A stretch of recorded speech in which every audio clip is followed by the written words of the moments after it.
have been up. Okay.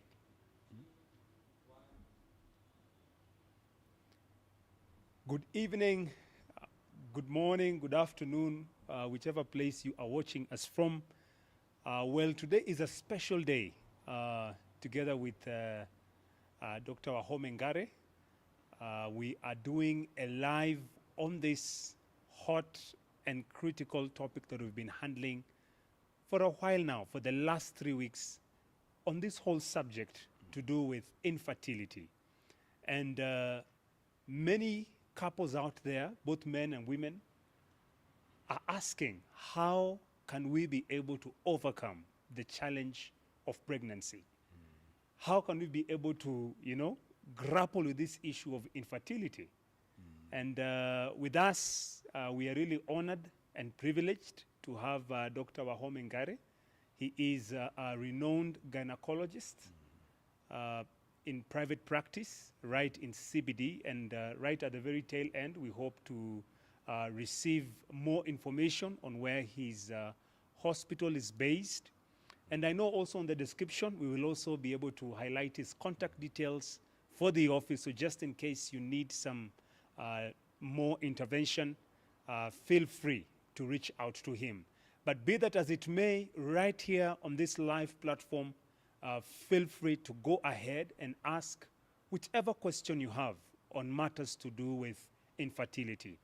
But for now, as we wait for your questions to come on our end here, we want to begin with just getting to understand this whole subject to do with infertility.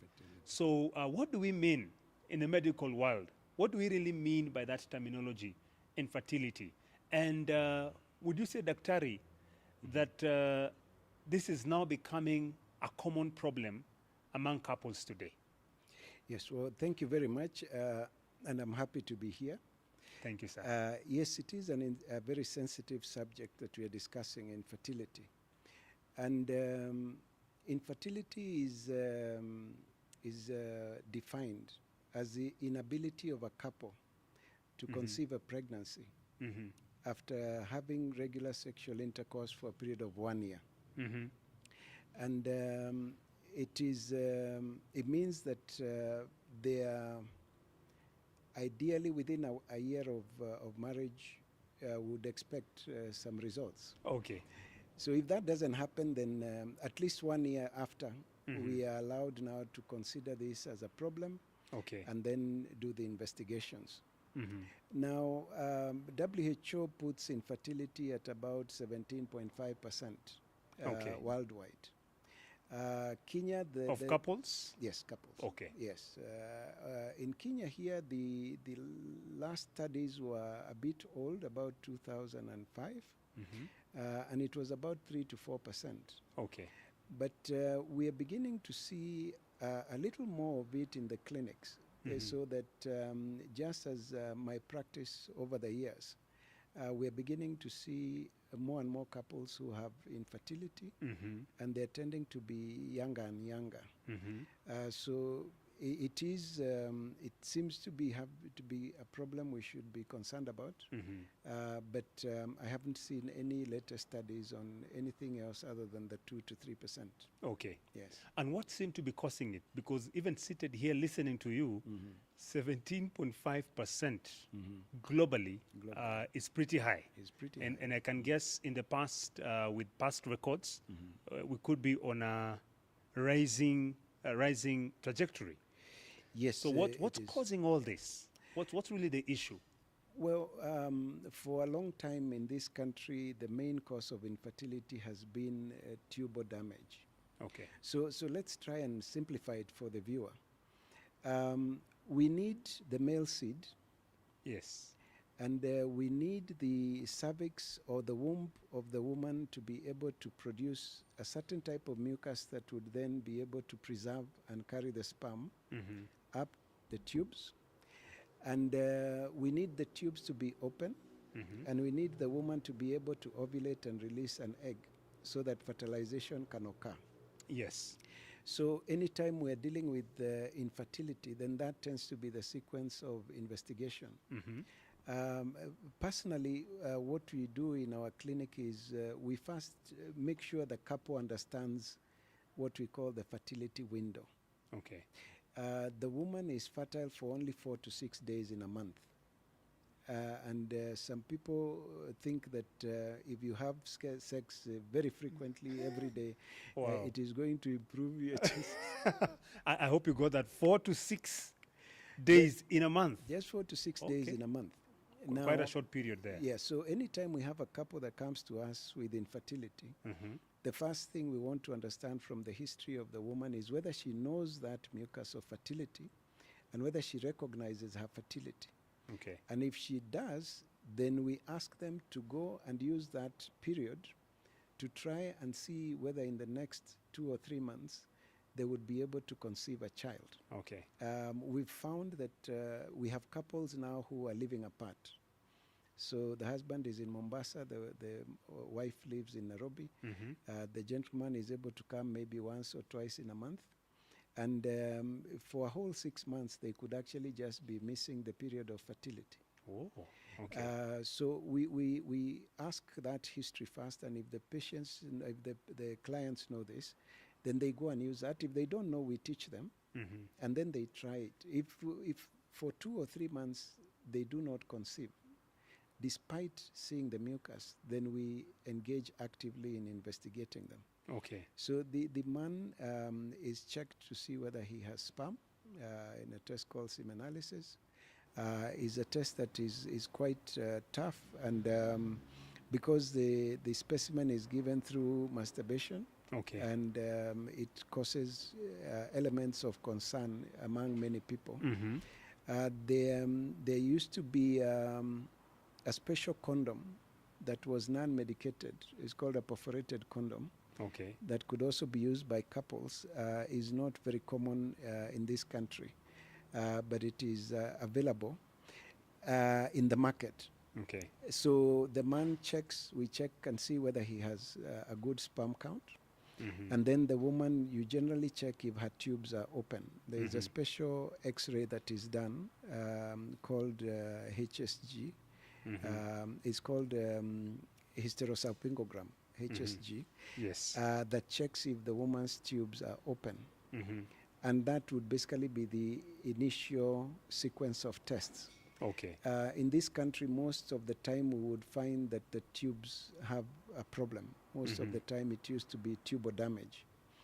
That is in the olden days. Now we are beginning to see a little more of irregular periods. A woman doesn't get her periods every month, or you describe that fertility mucus and she doesn't know it, or it doesn't come with every cycle, which means she's not ovulating on a regular basis. Okay. For those ones, then we need to do some hormonal tests to see if we would be able to find out which hormone exactly is preventing her from conceiving. Okay. Yes, so that generally is the sequence of investigations. Okay. Yeah. Very clear. Yeah. And I like how you said it in a general sense. Awareness. Awareness. You need that awareness. Yes. You need to seek professional help and get the awareness. Yes. Because it's very possible, as you said, one spouse is in this city, the other is in this city. Yes, the time they come together, it's completely in different fact, timings. When we tell clients that they're only fertile for 4 to 6 days in a month, they are surprised. Wow. And there are some couples where the woman has a very short cycle, so maybe 23, 21 days. And if they have very long periods, you sometimes find that the fertile window comes very close to her periods. Wow. So that we've had couples who, one particular couple had not conceived for 3 years, and they were examined and everything was normal.